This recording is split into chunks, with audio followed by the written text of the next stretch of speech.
There was a ship that should have died. A destroyer minelayer positioned deliberately in harm's way, stripped of support, assigned to watch the sky and scream warnings while kamikaze aircraft tore her apart. She lost power. She lost steering. She lost communication.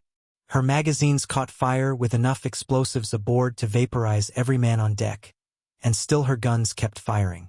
25 aircraft dove toward her from the twilight sky, and somewhere in the burning wreckage of that ship, a man whose name the Navy would bury for 66 years walked into an ammunition locker engulfed in flames. What happened in those next hours would save 300 men. What happened afterward would haunt American naval history for generations. This is the story of USS Aaron Ward, May 3, 1945, and the steward who became a ghost.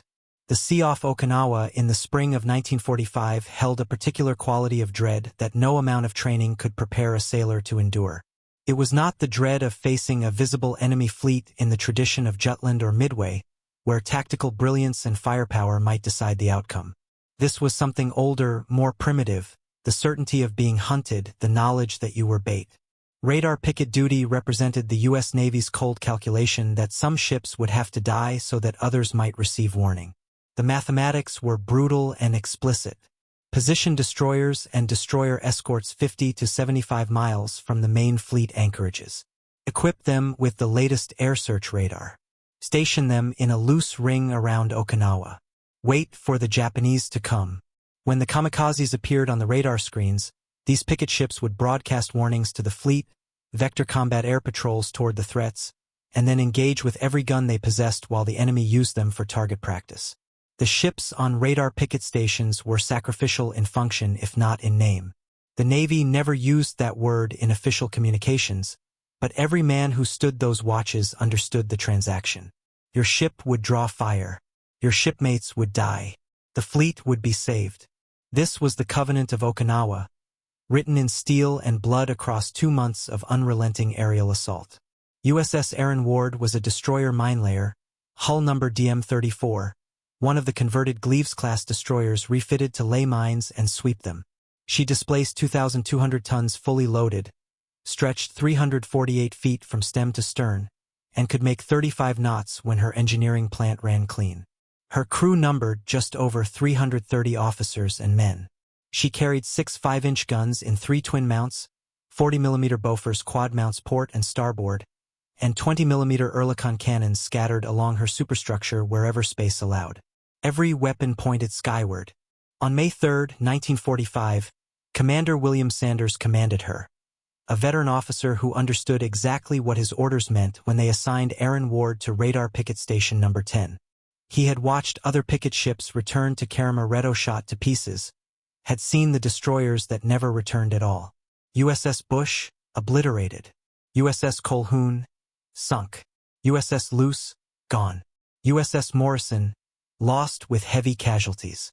USS Little, which would die that very afternoon just a few thousand yards from Aaron Ward's position, struck by kamikazes until her keel broke and she rolled over. Sanders knew the odds. His men knew them too, though they rarely spoke about it directly. Instead, they cleaned their guns obsessively, checked ammunition feeds, drilled on damage control procedures until the movements became autonomic. Fear in combat is not the sudden spike of adrenaline that movies often portray. It is the low, constant hum of awareness that today might be the day, this watch might be the watch, and there is nothing you can do but wait and perform your duties with precision because precision is the only variable you control. The Japanese called their mass aerial attacks Kikusui, floating chrysanthemum, a poetic term for what was essentially industrialized suicide. Kikusui No. 5 launched on May 3 with over 125 aircraft. A mixture of bombers, fighters, and obsolete trainers pressed into service because Japan's strategic situation had degraded beyond any hope of conventional victory. The goal was simple: overwhelm American radar defenses and combat air patrols through sheer numbers, penetrate to the transport and logistics ships anchored off Okinawa, and destroy enough tonnage to make the invasion untenable. The aircraft carried bombs, some carried torpedoes, and all carried pilots who had been trained just enough to take off, navigate to the target area, and dive. That was the calculus of desperation. The kamikaze doctrine represented Japan's acknowledgement that it could no longer win a war of attrition, that its pilots could not match American training or equipment, and that the only remaining leverage was the willingness to trade one life for one ship. It was a doctrine born of collapse, and it worked with horrifying efficiency because American ships, no matter how heavily armed, could not shoot down every incoming aircraft when dozens arrived simultaneously from multiple vectors. Aaron Ward had been on station for hours when the first contacts appeared on her air search radar at 18:02 hours. Local time. The afternoon sun hung low over the western horizon, painting the ocean in shades of copper and shadow. Perfect conditions for an attack, the dying light making visual acquisition difficult, the radar signatures proliferating faster than the Combat Information Center could plot them. Commander Sanders went to general quarters, and throughout the ship, men ran to their battle stations with the practiced efficiency of a crew that had done this dozens of times. Gun captains armed their mounts.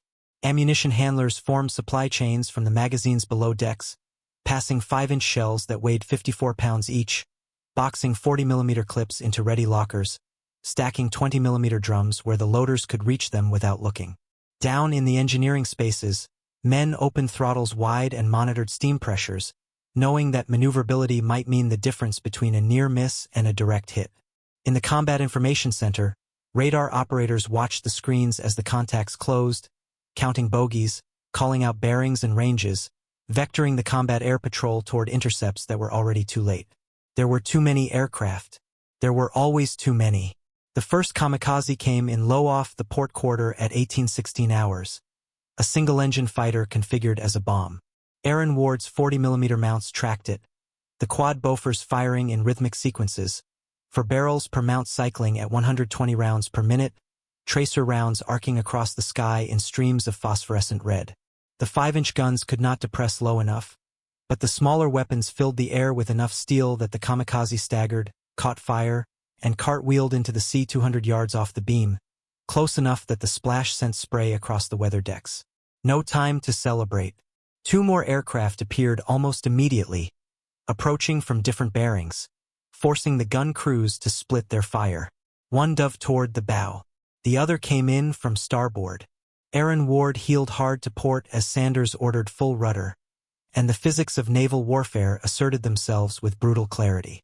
A ship turning at speed cannot instantly change direction. Momentum and hydrodynamic resistance create a lag between the rudder command and the vessel's response, and in that lag, the starboard Kamikaze adjusted its dive angle, compensated for the turn, and struck Aaron Ward just aft of the number 3 5-inch mount on the starboard side. The impact was not the clean cinematic explosion of film. It was a sequence of overlapping catastrophes compressed into milliseconds. The aircraft's engine and bomb penetrated the hull plating, which was only 3/8 of an inch thick, designed to resist water pressure and shell fragments but never intended to stop a half-ton of steel and high explosives traveling at 300 miles per hour. The bomb detonated inside the ship, and the blast propagated through the internal compartments with nowhere to vent except back through the rupture. Overpressure shattered bulkheads, peeled deck plating upward, ignited paint and wiring insulation, and sent a geyser of fire and debris through the hole the aircraft had created. Men standing on the weather deck were thrown forward by the concussion. Below decks, damage control parties felt the shock travel through the hull structure. A deep metallic shudder followed by the rush of sound and heat. Lighting flickered, went out, came back on battery power, then failed again as electrical distribution panels shorted. Steam lines ruptured, filling compartments with superheated vapor.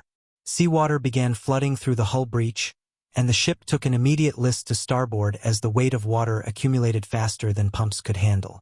Commander Sanders fought to maintain control, but the damage was cascading. Steering control from the bridge was gone, the hydraulic lines severed. Engineering reported loss of steam pressure to the port engine. Fire parties reported fires in 3 compartments, 2 of them near fuel bunkers. And the Kamikazes kept coming. A 3rd aircraft dove through the curtain of anti-aircraft fire at 18:22 hours, hit by multiple rounds but refusing to die until it struck Aaron Ward amidships on the port side, its bomb detonating against the hull just above the waterline. The explosion opened the ship to the sea along a 15-foot section, and now she was flooding on both sides, the list correcting momentarily before stabilizing in a precarious balance. The forward 5-inch mount, Mount 51, lost power but continued firing in local control, the gun captain manually training and elevating the barrels while the crew loaded shells by hand, the breech block slamming shut and the gun recoiling in its mounting with each round fired. There was no fire control computer feeding them solutions anymore, no gyroscopic stabilization compensating for the ship's motion. Just men looking at the sky, estimating lead angles and pulling lanyards. Then the fourth kamikaze came in, and with it, the moment when USS Aaron Ward crossed from damage to dying. This aircraft approached from astern, threading through the smoke and chaos, and struck the ship near the after-deck house where the remaining 5-inch mounts were concentrated.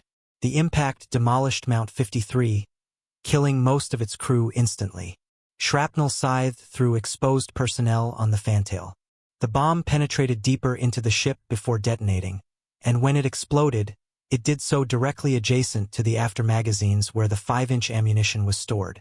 Hundreds of powder bags and shells, each one a potential bomb, sat in steel compartments designed to contain routine handling, not a direct explosion from above. The bulkheads between the bomb detonation and the magazine cracked but held, a margin measured in fractions of an inch of steel plate. Fire swept through the adjacent ammunition handling room, igniting powder residue and packing material. Within seconds, the temperature inside that space climbed past the auto-ignition point of the smokeless powder in the bags, and the magazine itself began to cook.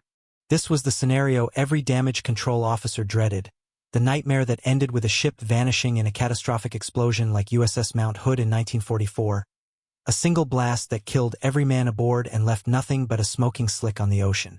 The after magazines on Aaron Ward held enough explosives to break her back and send her to the bottom in under a minute. Already, small fires were visible through the hatch leading down into the handling room. Smoke, thick and chemical, poured upward. Heat radiated from the deck plating. Men backed away, faces blackened, coughing, knowing what came next. Someone needed to go down into that space. Someone needed to flood the magazine or smother the fires or at minimum remove the ready ammunition before it detonated. It was not a question of courage. It was a question of physics and time. The temperature was rising. The powder would ignite. The magazine would explode. And no one wanted to climb down into a steel oven filled with smoke and burning explosives. Carl Malcolm Clark was a steward first class, part of the segregated service ratings that the United States Navy maintained throughout World War II.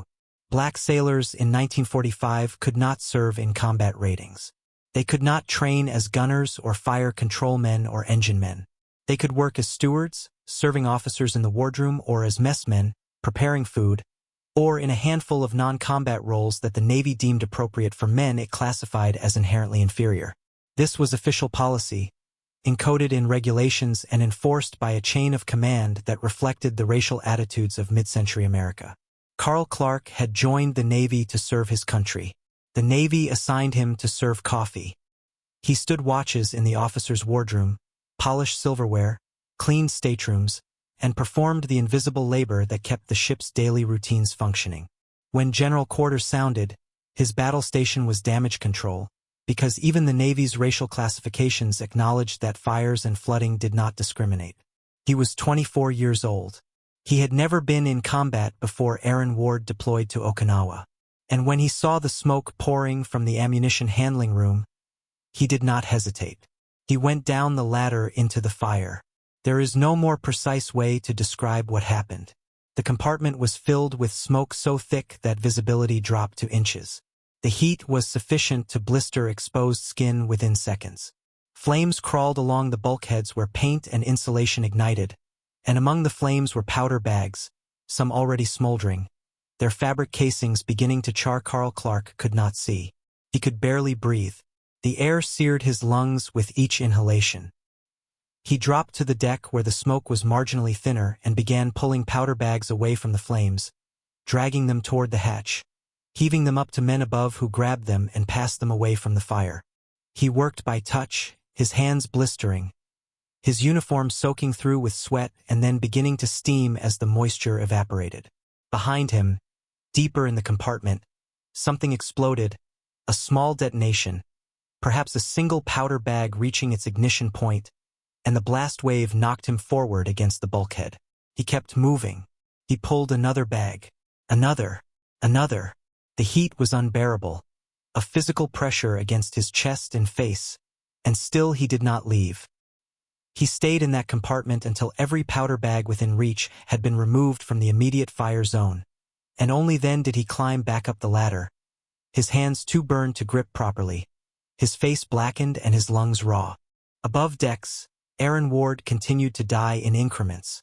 A fifth kamikaze struck near the bridge, killing the executive officer and wounding Commander Sanders. A sixth hit forward, opening another hull breach and causing progressive flooding in the bow compartments. The ship had lost all power, all steam, all propulsion. She drifted dead in the water, down by the stern, listing 12 degrees to starboard. Her weather decks a tangle of wreckage and bodies. Fires burned in 6 locations. The Combat Information Center was a ruin. Communications were out. And yet, impossibly, her guns still fired. Mount 51 continued to engage targets in local control, the crew loading shells by hand and training the mount manually, the gun captain calling corrections based on visual observation alone. The 40mm mounts kept cycling as long as ammunition lasted, their crews feeding clips into the loaders with mechanical precision even as shrapnel whined through the air around them. The 20mm gunners stood at their weapons, some of them wounded, bracing themselves against the ship's list and tracking aircraft through iron sights. They shot down 3 more kamikazes that afternoon. 3 confirmed kills, aircraft disintegrating under fire before they could reach the ship, tumbling into the sea in fragments of aluminum and flame. The gun crews did not cheer. They reloaded and searched for the next target. In the after section of the ship, Carl Clark worked alongside the damage control parties, helping to fight fires, shore up damaged bulkheads, and treat wounded men. His hands were badly burned, the skin already blistering and beginning to peel, but he ignored the pain and continued working. This was not bravery in the theatrical sense. It was the quiet determination of a man who understood that his shipmates were dying and that every action mattered. He carried wounded men to the makeshift aid station in the wardroom. He helped stretcher-bearers navigate through the wreckage. He held pressure on wounds while the pharmacist's mates worked. And when the damage control officer needed someone to go back down into the handling room to check for hot spots and ensure the fire had not reignited, Carl Clark volunteered again.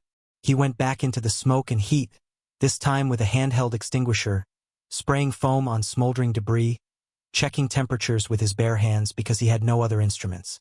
The compartment was still dangerously hot, the bulkheads radiating enough heat to ignite cloth on contact, and he stayed until he was satisfied that the immediate danger had passed. Only then did he allow the pharmacist's mate to treat his burns, and even then he refused morphine, saying that others needed it more. The afternoon bled into evening, and Aaron Ward remained afloat through a combination of damage control and luck. The flooding had been contained, barely, by shoring up bulkheads and stuffing mattresses into the larger hull breaches. The fires were mostly out, though hotspots remained and had to be monitored continuously. The list had stabilized at 15 degrees, uncomfortable but not immediately catastrophic. Casualties were staggering. 45 men dead, more than 70 wounded, nearly a third of the crew. The dead lay in rows on the deck, covered with canvas, because there was nowhere else to put them. The wounded filled every available space in the wardroom and officers' quarters. Men with burns and shrapnel wounds and compound fractures. Men in shock. Men dying quietly while the pharmacist's mates moved among them with morphine and bandages and prayers. Commander Sanders, wounded himself, refused evacuation and remained on deck, directing damage control efforts and coordinating with nearby ships. USS Shannon, a destroyer escort that had been screening the Picket station, approached carefully after nightfall and passed a tow line. The sea was calm, mercifully, and Shannon began the slow process of towing Aaron Ward toward Kerama Retto, the fleet anchorage where damaged ships could receive emergency repairs. The tow took all night.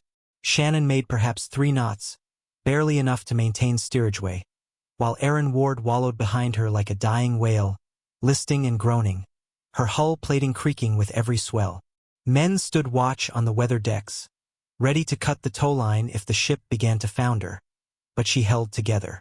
Below decks, damage control parties monitored the flooding, pumping continuously, shifting ballast to counteract the list, checking the shoring every hour. In the wardroom, The pharmacist's mates worked under battery-powered lanterns, triaging the wounded, administering what care they could with depleted supplies. Carl Clark helped where he could, despite his burned hands, carrying supplies, holding lights, comforting men who knew they were dying. The night was long and cold, the kind of cold that seeps into your bones when you are exhausted and injured and operating on adrenaline alone. No one slept. No one dared.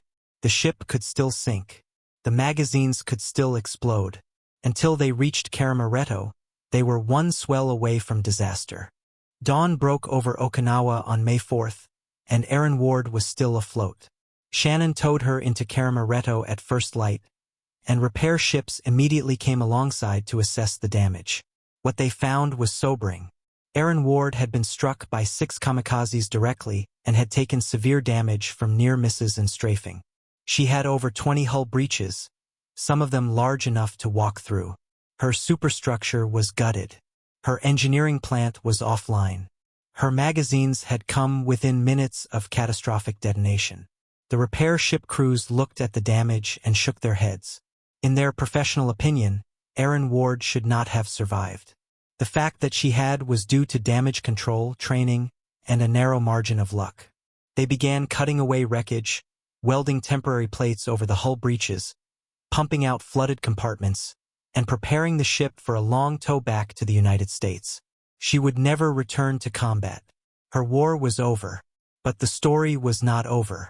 Commander Sanders submitted his after-action report and commendation recommendations in the days following the battle.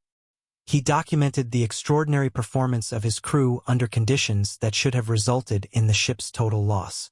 He specifically noted the actions of Steward First Class Carl Malcolm Clark, who had entered the burning ammunition handling room not once but twice, preventing a magazine explosion that would have killed everyone aboard. Sanders recommended Clark for the Navy Cross, the second highest decoration for valor in combat, a medal typically reserved for officers and men in combat ratings. The recommendation moved up the chain of command, through squadron commanders and fleet admirals, gathering endorsements at each level. Everyone who read the report agreed that Carl Clark's actions had been extraordinary, that he had displayed courage above and beyond the call of duty, and that he deserved recognition. And then, somewhere in the bureaucracy of the wartime Navy, the recommendation disappeared. It was not rejected outright. It was not formally declined. It simply vanished from the processing pipeline, buried in paperwork, misfiled, or deliberately suppressed by officers who could not reconcile themselves to the idea of awarding a Navy Cross to a black steward.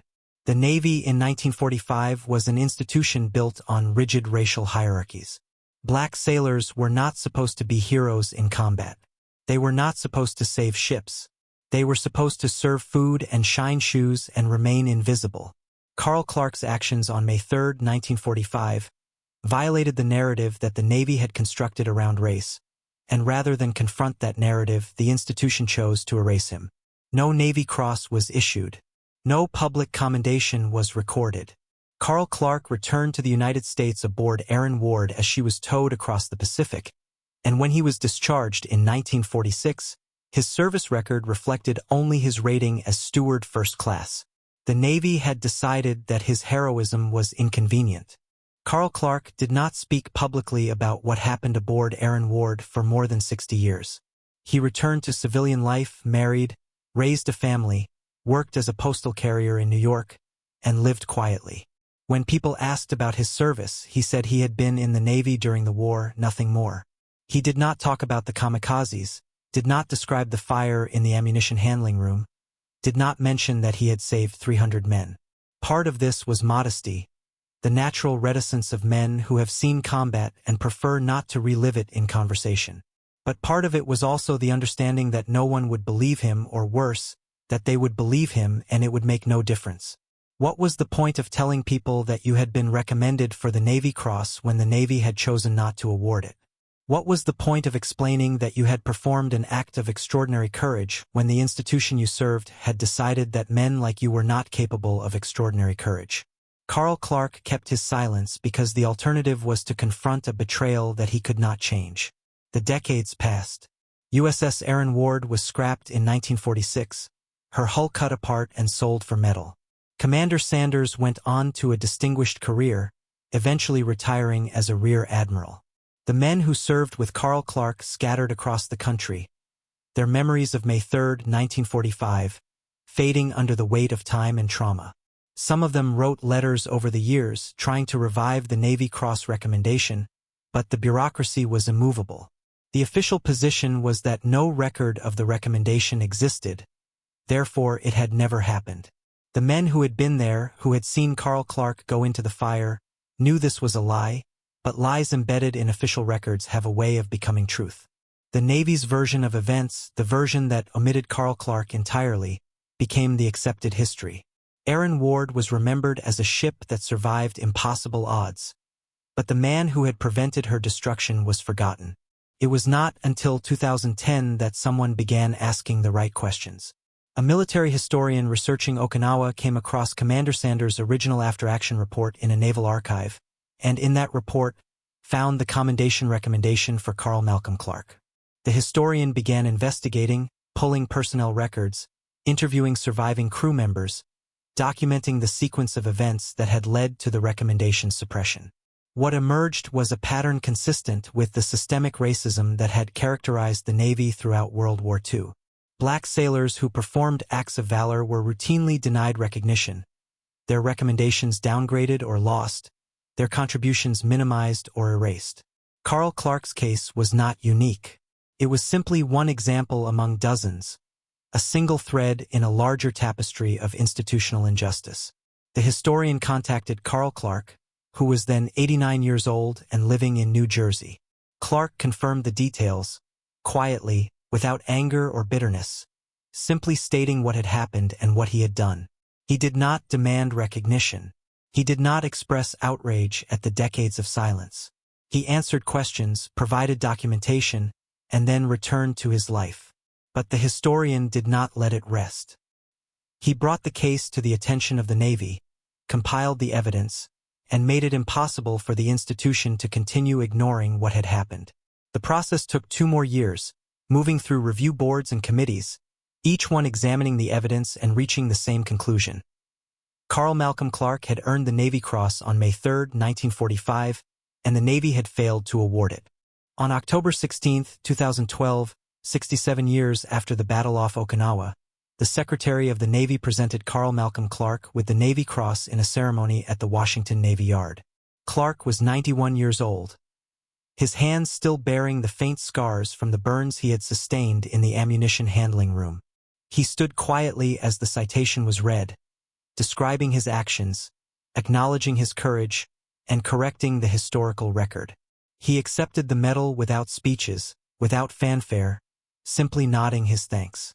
The ceremony lasted less than 30 minutes. Afterward, reporters asked him how he felt about receiving the medal after such a long delay.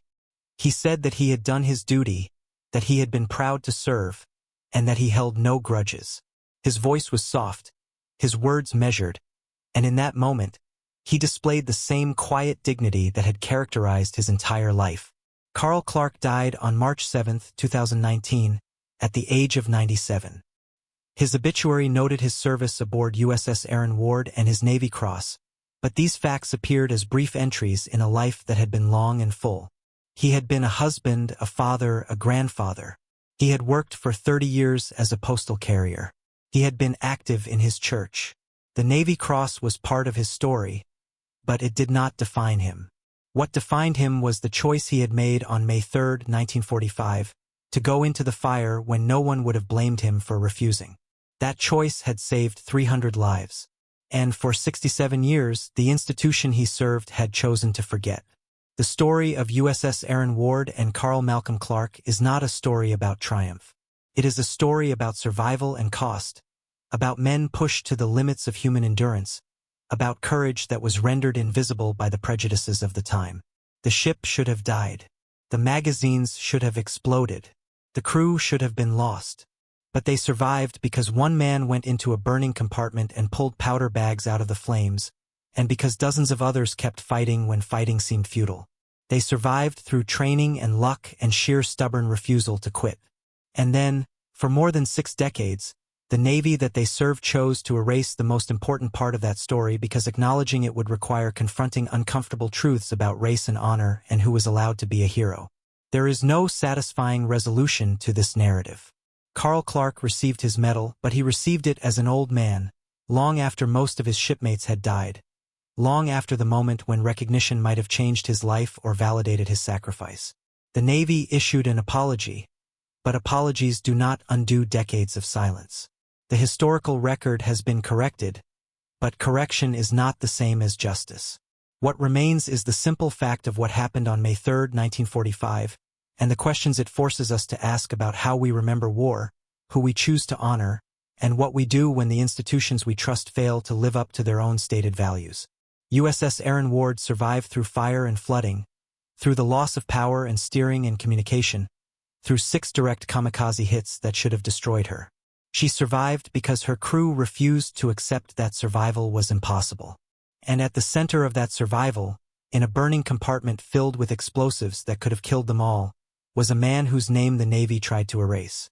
Carl Malcolm Clark, Steward First Class, Navy Cross recipient, a hero who waited 67 years for his country to say thank you. His story deserves to be remembered, not as a footnote, but as a central truth about courage and sacrifice and the cost of prejudice. The ship that refused to die was saved by a man whom history tried to forget. If the story affected you, please consider subscribing to support more deep-dive historical documentaries like this one. Leave a like if you believe these stories deserve to be told. And I'd like to ask you something in the comments. How many other heroes from World War II have been forgotten because they didn't fit the narrative their country wanted to tell? What do we owe to the men and women whose courage was erased? Let me know your thoughts below.